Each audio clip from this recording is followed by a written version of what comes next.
Friends, let's start with the concept of motion inclined plane. Now, regarding this motion inclined plane, what it is? So, in chapter number 5, we had studied regarding inclined, but it was an inclined curved path, turning, having an inclination. But this is not the case of a curved path. It's just an inclined plane. Technically, it's called inclined plane, but actually, common man के लिए ये word क्या है? Slope. तो motion of a body on a slope की बात हो गई. Suppose there is a slope. There is slope at an angle theta. या फिर इसको बोलेंगे a plane inclined at an angle theta with the ground. Base से हॉरिजॉन्टल से फिर थीटा एंगल पे इंक्लाइंड है ये प्लेन. इस प्लेन पे a body is moving. A body is coming down this inclined plane. Now ये जो बॉडी नीचे आ रहा है क्यों आएगा? तो under the effect of gravity. Under the effect of gravity it will come down. Now for a body moving down in inclined plane, for a body moving down on an inclined plane, there are two possibilities.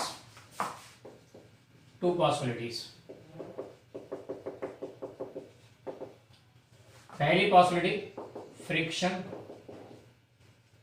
may be present, and दूसरी possibility, friction is absent. यानी कि there may be friction present between the surface of the body and surface of the road. Surface of the plane and surface of body के बीच में friction है भी और नहीं भी, दो में से कोई भी पॉसिबिलिटी हो सकती है. If friction is present between the two, then what will happen?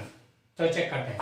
अगर फ्रिक्शन होगा तो this portion of the body, the portion of the body in contact with plane will be sticking to the plane because of friction, but the gravity will be pulling it down. तो क्या होगा? Surface पे ये body का जो point contact है वो चिपका रहेगा, the other part will try to come down, यानी बॉडी यूं मूव हो रही होगी. यानी what will happen? This will move like this, यानी कि विल स्टार्ट रोलिंग, यूं चालू हो जाएगा. क्लियर? अगर फ्रिक्शन प्रेजेंट है तो the part of the body in contact with the plane will be sticking to the plane, the other part will try to come down, so what will happen? The body will be rolling down. So here rolling will occur. Rolling occurs. बराबर है. अगर friction present नहीं है तो क्या होगा? तो यहाँ पकड़ने वाला कोई नहीं है, the body will move right away, सीधा यूं जाएगा. तो दैट्स कॉल्ड स्लिपिंग. तो फ्रिक्शन एब्सेंट होगा तो there will be slipping without rolling, slipping without rolling, and यहाँ पे होगा रोलिंग विदाउट स्लिपिंग. तो दोनों पॉसिबिलिटी कैसी है? अगर फ्रिक्शन एब्सेंट है तो body will slip down without rolling, अगर फ्रिक्शन प्रेजेंट है तो body will roll down without slipping. Okay, अब रोलिंग और स्लिपिंग में फर्क क्या है? स्लिपिंग में body does not perform rotational motion. उसमें क्या होगा? ये नहीं आएगा, the body will go straight away come down, तो it will be linear motion. तो in this case there will be linear motion only linear motion. Okay, जबकि rolling के केस में क्या होगा? लीनियर मोशन तो है ही, plus there will be rotational motion. Linear motion कहां से है? रोटेशन तो समझे, चलो गोल घूम रहा है, पर लीनियर किसका? तो centre of mass moving straight away ना. अब यहाँ पे रोलिंग करेगा तब देखो तो सेंटर कहां पे होगा बॉडी का? Moving in a line. तो linear motion of the centre of mass and rotation motion of the body. तो linear plus rotation motion both will be seen in case of rolling body, while in case of slipping body only linear motion. हमें ये दोनों cases study करने हैं. Okay, will be studying both the cases, rolling body and slipping body. तो अब हम लोग ले रहे हैं, इसके बाद हमारा टारगेट है रोलिंग बॉडी को स्टडी करने का. और बेसिक आइडिया क्या था वो यहाँ पे समझ में आ गया. ओके, चलो चलते हैं फिर रोलिंग मोशन के बारे में.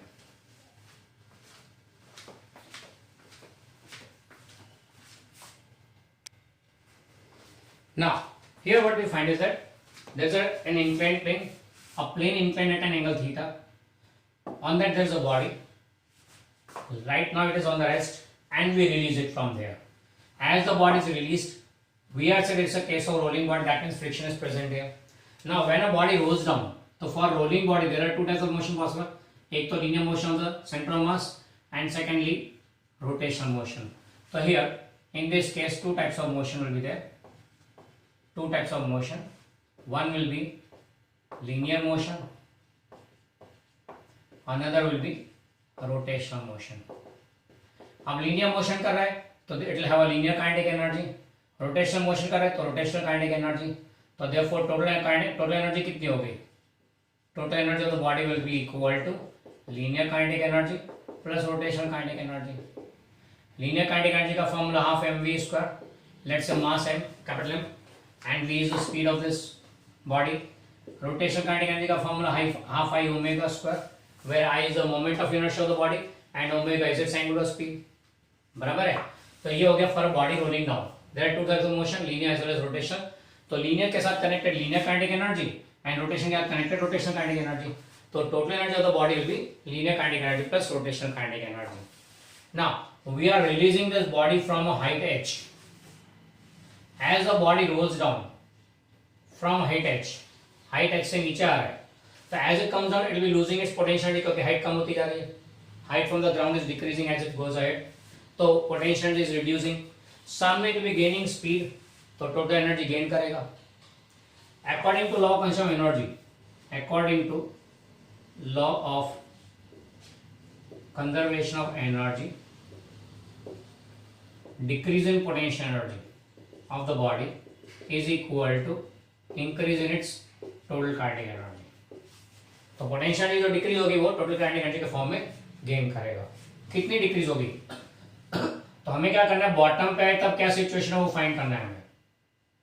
बॉटम पे है तब क्या सिचुएशन है वो फाइंड करना है, तो उसके लिए हम क्या करेंगे, पोटेंशियल रिड्यूस कितना है mgh, potential reduce by mgh, while kinetic energy increase कितना होगा, यहाँ जीरो स्पीड थी तो यहां से यहाँ स्पीड सपोज v गेन किया इसने बॉटम पे, तो half M we square plus half I omega square. ये हो गया फॉर्मूला ऑफ कंजर्वेशन एनर्जी। जितनी पोटेंशियल रिड्यूस हुई उतनी kinetic energy plus potential energy के फॉर्म में मिल गया, sorry linear kinetic energy plus rotational kinetic energy के फॉर्म में मिल गया। ओके, अब हमारा पहला target obtaining the formula for speed of the body at the bottom. Bottom of incline plane पे स्पीड कितना होगा वो फाइंड करना है, पहला हमारा टारगेट ये है, तो हमें v फाइंड करना है। तो उसके लिए here moment of inertia i क्या आएगा, तो i for different bodies it is different, for different bodies for different axes again it is different. तो हम लोग क्या करेंगे यहाँ पे, वो सब डिफरेंस को लेने के बजाय let's take the general formula which we had studied previously, that is moment of inertia in general can be called as mk square, where m is the mass of the body and k is its radius of gyration. बराबर है, तो general formula हमने mk square लिया था। फिर बाद में we know that v equal to r omega, तो therefore omega will be equal to v by r. r is the radius of the body. बराबर है, तो ये ले लिया। चलो इसको यहाँ पे अप्लाई कर देते हैं, तो what you get is mgh is equal to half mv square plus half I is mk square into omega is v by r का स्क्वायर। बराबर है, अब यहाँ पे देखें तो दोनों में half M we square common निकल रहे हैं, तो half M we square common क्या बचेगा, 1 प्लस के स्क्वायर अपन आर स्क्वायर। तो इसको जरा सिंप्लीफाई करें, कैसे लिख सकते हैं, M G H is equal to half M we square R square plus के square upon are square. Okay, ये हो गया। अब m तो कैंसिल हो गया, हमें चाहिए v का फॉर्मूला, तो v will be equal to 2 इधर आ जाएगा 2gh upon this one 2gh into r square upon are square plus के स्क्वायर। या फिर इसे अगर सिंपली याद रखना हो तो लेट्स डू इट, कहीं इसको यहाँ पे नहीं करते, चलो सिंप्लीफाई नहीं करते हैं, सीधा ही ले लेते हैं। v को सब्जेक्ट का फॉर्मूला करते हैं, तो what you get is v square equal to m तो कैंसिल हो गया, sorry v square equal to 2gh upon 1 plus के square by are square, just in order to reduce the variables. Equation में भीड़ ज्यादा नहीं लगे उसके लिए, बराबर। ये फॉर्मूला हो गया velocity of the body at the bottom of the slope assuming initial velocity is 0। Okay, इतनी वेलोसिटी को गेन करेगा when it comes to bottom. Angular speed चाहिए तो v बाय r, तो इसको डिवाइड बाय r कर दो, एंगुलर स्पीड मिल जाएगा आपको। ओके, तो एंगुलर स्पीड या linear speed at the bottom का फॉर्मूला आ गया। नेक्स्ट है acceleration of the body, next we go for acceleration of body. अब एक्सेलरेशन के लिए क्या करेंगे, तो v square equal to V zero square plus two, sorry अपना एक फॉर्मूला क्या था, 2ad is equal to we square minus V zero square, equation of motion. अब here in this case initial speed is 0, v0 तो 0 है, final speed v is equal to root of 2gh upon 1 plus के square by are square. ये अभी आपने क्या हमने, okay ये 1 प्लस के स्क्वायर अपॉन आर स्क्वायर पूरा का पूरा नीचे है डिनोमिनेटर में, ओके. एंड फिर डिस्टेंस कितना, distance covered d, distance covered कौन सा हो गया, ये स्लैंटिंग हाइट. हमारे पास तो h दिया हुआ है, तो डिस्टेंस d कैसे लेंगे, तो in the figure sine theta equal to क्या आएगा, ऑपोजिट साइड थीटा का ऑपोजिट अपॉन हाइपोटेन्यूज, तो h अपॉन d, तो therefore d will be equal to h upon sine theta, d equal to h upon sine theta. तो यहाँ पे क्या हो जाएगा, distance covered h upon sine theta. Putting these values in the equation, ये equation of motion में रख देते हैं, तो क्या आएगा 2 इंटू ए जो फाइंड करना है, ये h upon sine theta is equal to we square इसका स्क्वायर 2gh अपॉन 1 प्लस के square by are square minus 0, v square इसका स्क्वायर तो स्क्वायर रूट निकल गया, माइनस 0. अब यहाँ पे देखें तो हमें एक्सेलरेशन a चाहिए, तो 2h कैंसिल हो गया, what you get is a is equal to g sin theta upon 1 plus के स्क्वायर बाय आर स्क्वायर. ये हो गया formula for acceleration of the body, formula for acceleration of this body, okay. अब देखें तो acceleration क्या होना चाहिए, तो हमने पढ़ा था चैप्टर नंबर 5 में कि जब बॉडी किसी एक पोजीशन पे है तो उसके ऊपर लगने वाला weight force mg downward direction होता है, जिसके दो कंपोनेंट होते हैं, एक पकड़ने को सरफेस, दूसरा पैरेलल टू सरफेस. पकड़ने को सरफेस कौन सा होगा, तो अगर ये एंगल थीटा है तो बाय ज्योमेट्री दिस एंगल भी थीटा, तो ये हो जाएगा mg cos थीटा. चलिए इसको यूं रखते हैं, this will be mg cos theta and this will be mg sin theta. पकड़ने को surface will be mg cos theta, parallel to surface will be mg sin theta. ये फोर्सेस की बात हो गई, मास हटा दो, एक्सेलरेशन की बात हो गई, तो g ये हो जाएगा g cos थीटा, ये होगा g sin थीटा. ना mg cos थीटा का काम क्या था, just to balance the normal force. mg cos theta का काम नॉर्मल फोर्स बैलेंस करना था. g sin theta was one who was bringing the body down. So it was a g sin theta which is the acceleration for body rolling down an inclined plane. For a body coming down an inclined plane, the acceleration would be g sin theta. बराबर है. तो acceleration क्या होना चाहिए था, g sin theta. Acceleration should be g sin theta, but found to be अब मिला कितना a, which is g sin theta upon 1 plus k square by r square. क्या दोनों सेम है, एक्सेलरेशन होना चाहिए था g sin theta, पर मिला कितना g sin theta upon something, यानी we are getting somewhat less. g sin theta मिलना चाहिए था, उसके लिए g sin theta upon 1 plus k square by r square मिल रहा है, यानी कि हमको कुछ कम मिल रहा है. एक्सेलरेशन रिड्यूस हो गया, क्यों रिड्यूस हो गया, found out to be a. तो डिक्रीजिंग एक्सेलरेशन क्या आएगा, तो g sin थीटा आना चाहिए था, माइनस मिला a, यानी कि g sin theta minus g sin theta upon 1 plus के स्क्वायर बाय आर स्क्वायर, ये मिला हमको. बराबर है, ये कितना होगा, इसको हम लोग बोलते हैं delta a, decrease in acceleration. ये कितना हुआ, g sin theta common 1 minus 1 upon 1 plus के square by are square. So this will be nothing but g sin theta. इसको वर्कआउट करें तो क्या आएगा, this will be K square upon are square plus के स्क्वायर, ऐसा आएगा, K square upon are square plus के स्क्वायर. यानी जो एक्सेलरेशन मिला उतना माइनस कर दो जी साइन थीटा में से, जो बचा है वो क्या हुआ, ये डिक्रीज कहाँ गया, एक्सेलरेशन मिलना चाहिए था जी साइन थीटा, मिला ये, it should have been G sine theta, but we are obtained G sine theta upon 1 plus के square by are square. Decrease हुआ, क्यों हुआ, because of friction. Friction present है ना बीच में, there is friction present between the surface of the body and surface of the plane. वो friction उसे खा गया। तो ये decrease in acceleration is nothing but acceleration gone against friction. Friction कितना एक्सेलरेशन खा गया वो मिल गया, तो फ्रिक्शन कितना फोर्स खा गया वो भी मिल जाएगा, एम से मल्टीप्लाई कर तो फ्रिक्शन फोर्स मिल जाएगा एक्टिंग ऑन द बॉडी। ये हो गया फ्रिक्शन एक्सेलरेशन, मल्टीप्लाई एम कर दो तो ये मिल जाएगा friction force. You will be getting friction force, small F बोलते हैं उसको। Friction force F will be M into A F and that will be M G sine theta into K square upon are square plus के square. ये friction force मिल गया। Okay, अब friction force मिला है तो you can even get coefficient of friction between the surface of the body and surface of the plane. Mu मिल जाएगा कैसे, mu is equal to F upon normal force, friction force upon normal force। अब friction force ये रहा आपके सामने mg sin theta into k square upon r square plus k square, जबकि normal force mg cos theta on inclined plane। mg उड़ गया, what remains is tan theta into k square upon r square plus k square।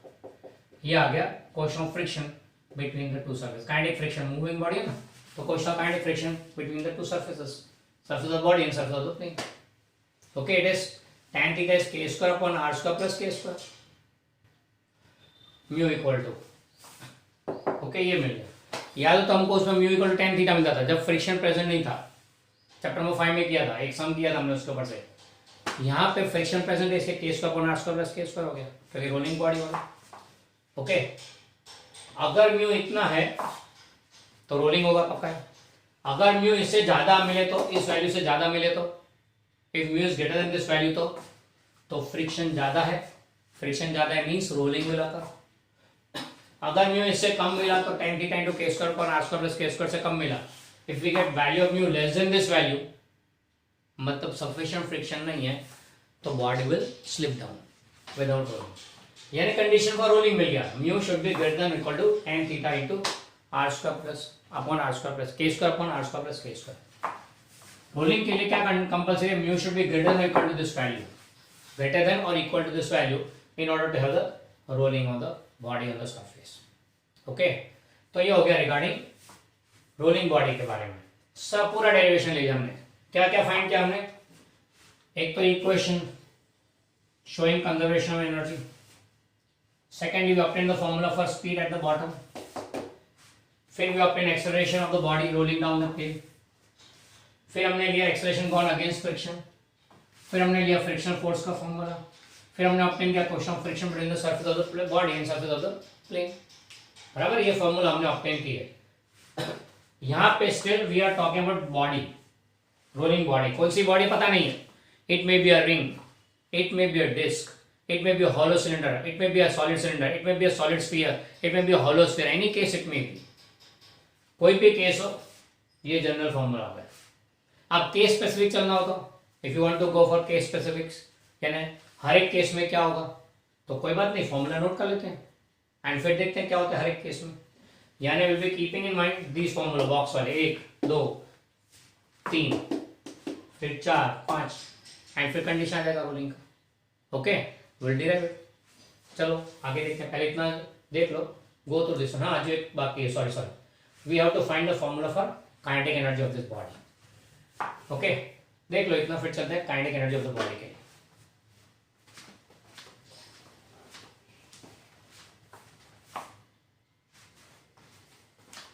So now we obtain the formula for kinetic energy of a body rolling down an inclined plane। kinetic energy का formula लाना है। तो सबसे पहले rolling body, rolling is nothing but combination of rotation plus linear motion, rotation plus linear motion का combination है rolling body, rolling motion. बराबर है, तो पहले चलते हैं रोटेशनल काइनेटिक एनर्जी के बारे में। Rotation kinetic energy we give it by EK and that is half I omega square as we had seen the formula previously.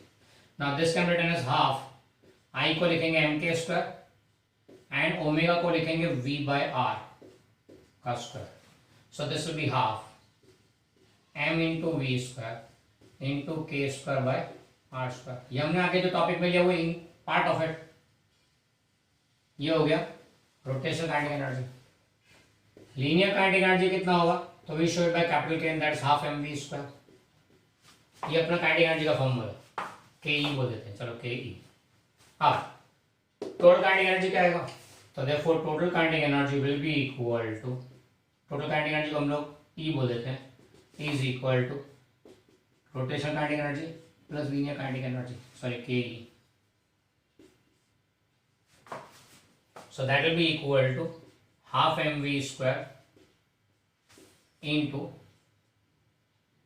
k square upon r square plus half mv square, यानी कि बनेगा half mv square common, k square upon r square plus 1। ये total kinetic energy का formula है, that is half mv square, it is k square upon k square plus r square, it's k square plus r square upon r square. ये formula हो गया total energy का, ये formula हो गया rotation kinetic energy का, और ये फॉर्मूला हो गया लीनियर काइनेटिक एनर्जी का। बोलो खत्म। अब कहीं अगर ऐसा पूछे न्यूमेरिकल में, ये तो टोटल एनर्जी का फॉर्मूला गया, कहीं अगर न्यूमेरिकल में पूछे कि how much part is rotational kinetic energy of this total energy, कोई भी रोलिंग बॉडी के लिए टोटल एनर्जी में रोटेशन एनर्जी का पार्ट कितना, तो उसके लिए क्या करेंगे, rotation kinetic energy upon total kinetic energy, यानी इसका रेशियो लेना, तो it is half mv square into K square upon r square divide by half mv square into K square plus r square upon r square. कुछ कुछ cancel होता है, half mv square गया bye r square भी गया, तो what remains is k square upon k square plus r square. This much is the therefore rotational kinetic energy is k square upon k square plus r square times total kinetic energy, यानी total kinetic energy का इतना part है ये rotational kinetic energy। Even आपको linear kinetic energy चाहिए तो accordingly आप ले सकते हो, half mv square divide by this value, half mv square उड़ गया, this is the part k square plus r square upon r square, बराबर है। Even you can go for comparing rotational kinetic energy linear kinetic energy, दोनों गया तो ये उड़ जाएगा, k square upon r square times हो जाएगा। तो ये all the possible combinations, linear kinetic energy upon total kinetic energy, you can even have linear kinetic energy in comparison rotational kinetic energy, या रोटेट उल्टा ले लो, चलो how much is rotational kinetic energy in comparison to linear kinetic energy, तो you can take any type of relations. Basic चीज को याद रखो, रोलिंग बॉडी में रोटेशनल प्लस लीनियर दोनों है, okay, and we go this way. अब case specific बात करते हैं, केस स्पेसिफिक, बराबर, ये देख लो, चलो फिर चलते हैं, हर एक केस में अलग अलग वैल्यूज।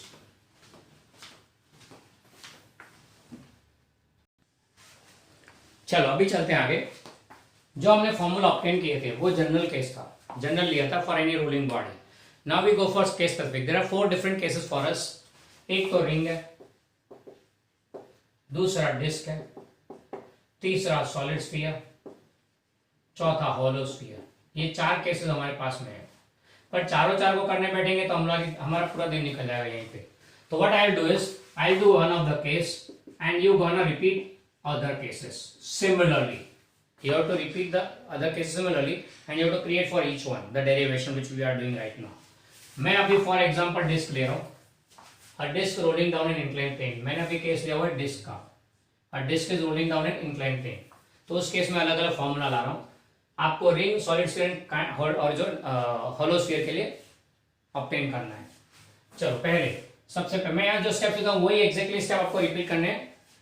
सबसे पहले आएगा for disc, for disc radius of gyration is r/√2। ये आपको कहां से मिलेगा, तो टेबल जो आपको बोला था वही, उस टेबल में रेडियस ऑफ गायरेशन की फॉर्मूला दी हुई है, हमने लेक्चर में भी लिया था उन्हें, तो you can see from there also. तो डिस्क के लिए kind radius of gyration is radius upon √2, so therefore we can say that k² is equal to r²/2, यानी कि k² अपॉन r² इज 1/2। ये सबसे पहला स्टेप हमने किया, k² अपॉन r² ढूंढ लिया। फिर चलते हैं velocity at bottom, speed at bottom, speed at bottom of slope. आपको ये बाकायदा लिखना है, जब आप डिराइव करेंगे अलग अलग केस में you have to write each and everything. Speed at bottom of slope will be v equal to root of 2gh upon 1 plus k square by r square. Hope you remember this formula, हमने आगे obtain किया था। तो चलो यहाँ पे रखते हैं k square by r square is 1/2, so this will B 2gh upon 1 plus 1/2। इसे k square by r square ढूंढ ताकि डायरेक्टली रख सके। तो कितना है ये, नीचे 3/2 हो जाएगा, 2 ऊपर चला जाएगा, तो this will be root of 2gh upon 3/2। तो 2 ऊपर गया और 3 नीचे रह जाएगा, तो root 4/3gh। That's the velocity of speed of the disc at bottom of slope. Okay, speed of disc at bottom of slope, and that is what we get is root 4/3gh is what we get, root 4/3gh, यानी approximately वो root 1.33gh होगा। Okay, फिर next चलते हैं acceleration of the body.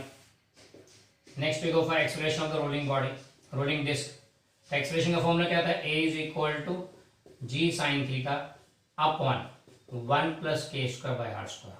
Hope you remember this.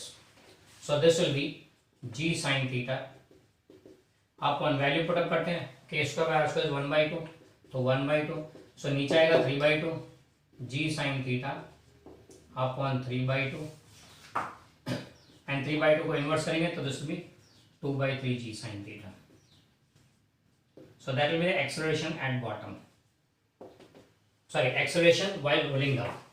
तो rolling body का rolling disc का acceleration कितना हो, यहाँ पे डिस्क बोल रहा हूँ compulsory, speed of the disc at the bottom of the slope, acceleration of the disc, rolling disc, ये आ गया। फिर acceleration on against friction is g sin theta minus a, that is g sin theta में से 2/3 g sin theta गया minus 2/3 g sin theta. क्यों, ये रहा ना 2/3 g sin थीटा, तो that remains is 1/3 g sin theta, यानी disc में 1/3 गोज अगेंस्ट फ्रिक्शन। तो फिर फ्रिक्शनल फोर्स कितना होगा, तो frictional force small f is m into af and that is 1/3 mg sin theta, बराबर है। फिर म्यू की बात करें तो mu was tan theta into it was k square plus r square upon r square, k square plus r square upon r square. तो this will be tan theta into k square by r square, तो 1/2 था ना, k square r square by 2, नहीं गड़बड़ हुई थी, reverse inverse, r square upon k square plus r square, so that is r square upon r square by 2 plus r square. r square तो common निकल के उड़ गया, क्या बचा अंदर, 1 अपॉन 1/2 प्लस 1, यानी 3/2, उल्टा हो जाएगा तो 2/3 tan theta. So that is mu. Now condition for rolling, condition for rolling क्या आएगा, mu should be greater than equal to 2/3 tan theta, mu should be greater than equal to 2/3 tan theta. ये condition में rolling होगा, नहीं तो फिर slipping होगा, बराबर है। फिर रोटेशनल काइनेटिक एनर्जी ई के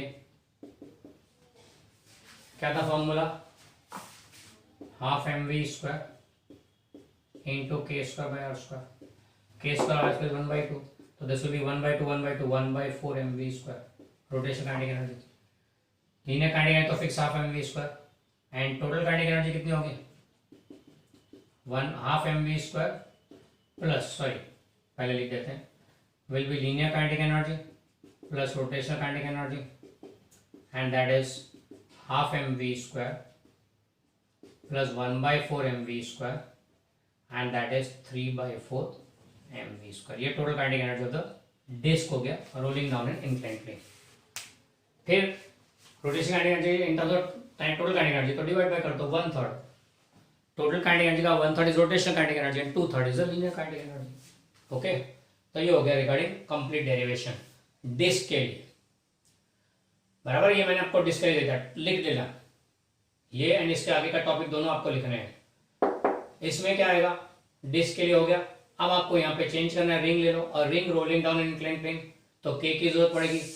आई प्रोवाइड द, अगर आप टेबल में देखे तो वेल एंड गुड, नहीं तो यहाँ I am providing you the value है. K is equal to R in case of ring. Disc में हमने देख लिया K equal to R by root 2 था. सॉलिड स्फीयर के केस में K is equal to root 2/5 are.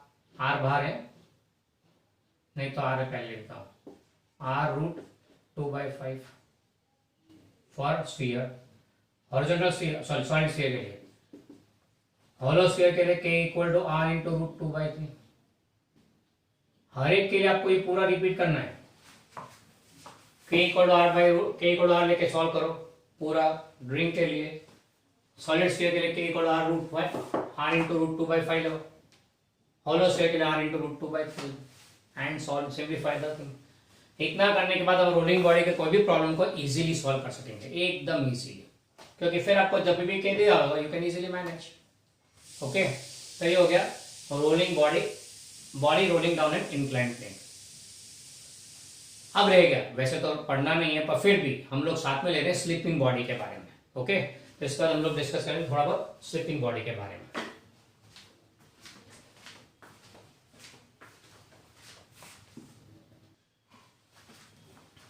चलो अब बात करते हैं स्लीपिंग बॉडी के लिए. अब body slipping down an inclined plane.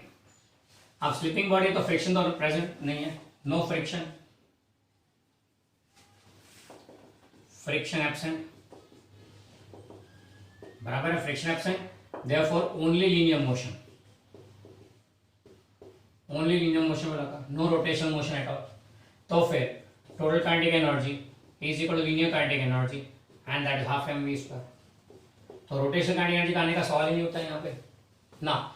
As the body comes down according to law of conservation of energy, according to law of conservation of energy, potential energy lost is equal to total kinetic energy gain. Potential energy lost is mgh as the body comes down, height h. Total kinetic energy gained is half mv², क्योंकि rotation तो है नहीं, only linear.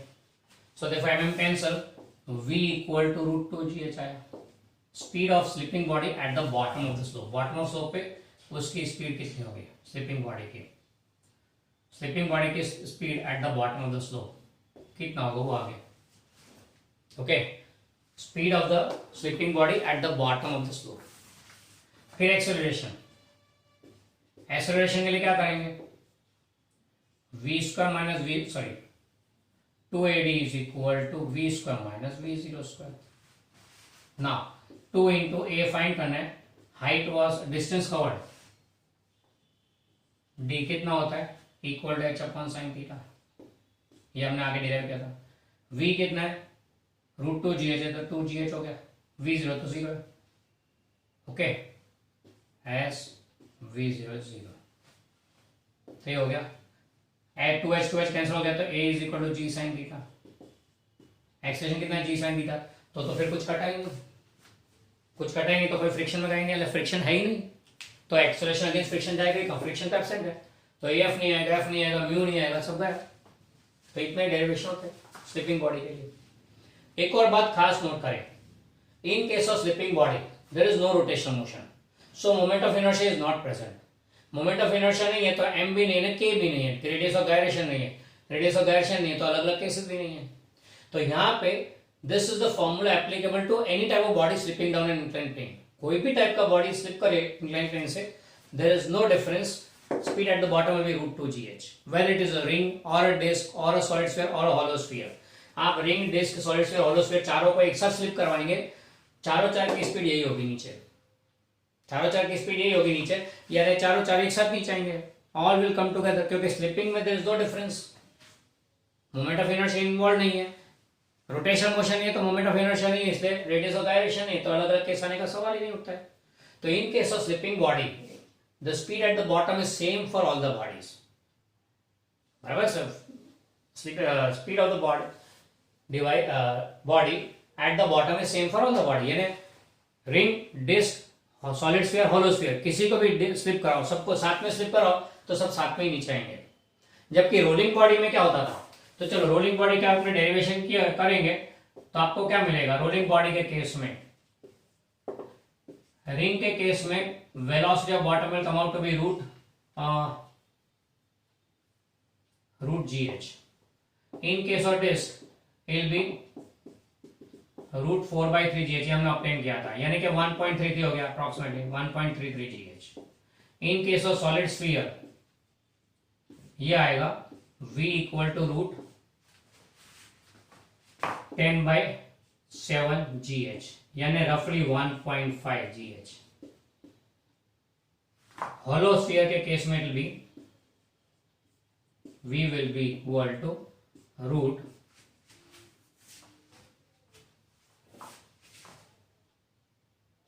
6/5 GH, यानी रफली 1.2 GH।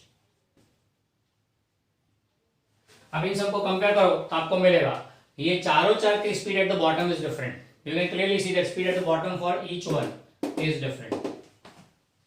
मतलब क्या हुआ कि when these four bodies are allowed to roll from same height together, चारों चार को एक साथ रोल कराएं तो सबसे पहले कौन नीचे आएगा, सॉलिड स्फीयर, फिर कौन आएगा, डिस्क, फिर कौन आएगा, होलो स्फीयर, फिर चल आएगी रिंग रखड़ती रखड़ती। बराबर है क्या नहीं? तो दिस विल हैपन। पर अगर इन चारों के साथ में बॉडी को स्लिप कराने के लिए भी छोड़ दे साथ साथ में, चार ये एंड पांचवी स्लीपिंग बॉडी, तो कंपेयर करो सबसे ज्यादा स्पीड किसकी है, स्लीपिंग बॉडी। तो sleeping body will come first as compare to other. इन सबसे ज्यादा स्लीपिंग बॉडी की स्पीड है, यानी it is better to slip down rather than roll down from a slope. Slope से slip down is better, faster as compare to roll down. हाँ इतना फर्क है, स्लिप डाउन इज फास्टर, हाँ friction भी नहीं लगेगा, वो भी फायदा तुम्हारा। इसलिए slipping down is better as compare to rolling down over a slope. इसीलिए हमने देखा है कि हमारे आर्मी में जब ट्रेनिंग होती है तो नेट के ऊपर से नीचे आना होता है, तो प्रेफर्ड क्या पकड़ के तुम गोल गोल घूमते घूमते और अगर गुलाटियां मारते नहीं, it is preferred that you come slipping down. तो दोनों हाथ दोनों पैर ऊपर रख के स्लिपिंग डाउन करते हैं।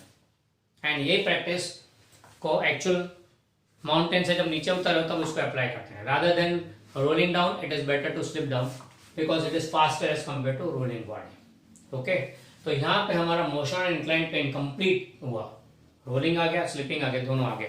नो डाउट हम लोग बुक से काफी कुछ बाहर गए हैं इसमें। The reason is this one of the favourite topics for paper setter in competitive exams as well as future में जब इंजीनियरिंग में जाएंगे तब इन्हीं केसेस का आपको यूज करना है। You will have a rolling body also, you will have a sleeping body also. तो वहां पर ऐसा ना हो कि जब प्रोफेसर पढ़ाएगा स्लीपिंग बॉडी के बारे में ऐसा होता है तब बोलोगे वो तो 12th में पढ़ा था, ऐसा बोल दिया, 11th में पढ़ा था ही बोल दे प्रोफेसर, तो तुम बोलोगे यार हमारे तो सिलेबस में था नहीं, हमको कुछ पढ़ाया नहीं, ऐसा नहीं हो। इसके लिए I have taken the slipping body along with this. Okay, that completes the theory part of chapter number 7 rotational motion.